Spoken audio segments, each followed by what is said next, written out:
السلام علیکم میاں صاحب۔ وعلیکم السلام۔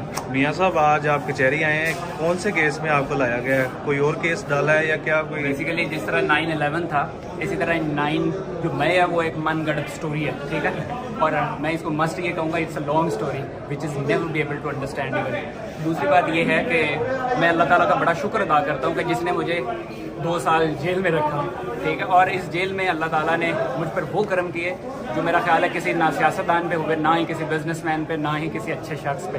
دوسری بات یہ ہے کہ اللہ تعالیٰ کا شکر ہے کہ میں صرف ایک آیت آپ کو پہلے بتانا چاہوں گا کہ ایک سورہ نام کی آیت نمبر 162 ہے، اس کے اندر اللہ تعالیٰ فرماتے ہیں قُلْ إِنَّ صَلَاتِي وَنُسُكِي وَمَحْيَايَ وَمَمَاتِي لِلَّهِ رَبِّ الْعَالَمِينَ، کہہ دو کہ میری زندگی، میری موت، میری قربانیاں سب اللہ رب العالمین کے لیے۔ تو دیکھو آپ صرف اس چیز کو سوچو کہ ہمارا لیڈر جو بہت بڑا لیڈر ہے، جو دنیا کا اس وقت بڑا لیڈر بن چکا ہے، مجھے خدا کی قسم اپنے لیڈر کی اس وقت سمجھ آئی جب میں جیل میں تھا، جب میں نے امام بخاری پڑھا۔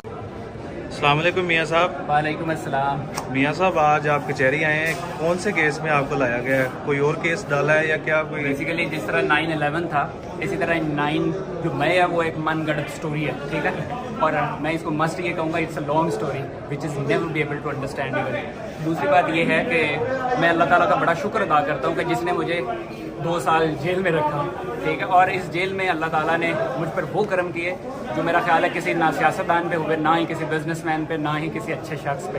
دوسری بات یہ ہے کہ اللہ تعالیٰ کا شکر ہے کہ میں صرف ایک آیت آپ کو پہلے بتانا چاہوں گا کہ ایک سورہ نام کی آیت نمبر 162 ہے، اس کے اندر اللہ تعالیٰ فرماتے ہیں قُلْ إِنَّ صَلَاتِي وَنُسُكِي وَمَحْيَايَ وَمَمَاتِي لِلَّهِ رَبِّ الْعَالَمِينَ، کہہ دو کہ میری زندگی، میری موت، میری قربانیاں سب اللہ رب العالمین کے لیے۔ تو دیکھو آپ صرف اس چیز کو سوچو کہ ہمارا لیڈر جو بہت بڑا لیڈر ہے، جو دنیا کا اس وقت بڑا لیڈر بن چکا ہے، مجھے خدا کی قسم اپنے لیڈر کی اس وقت سمجھ آئی جب میں جیل میں تھا، جب میں نے امام بخاری پڑھا۔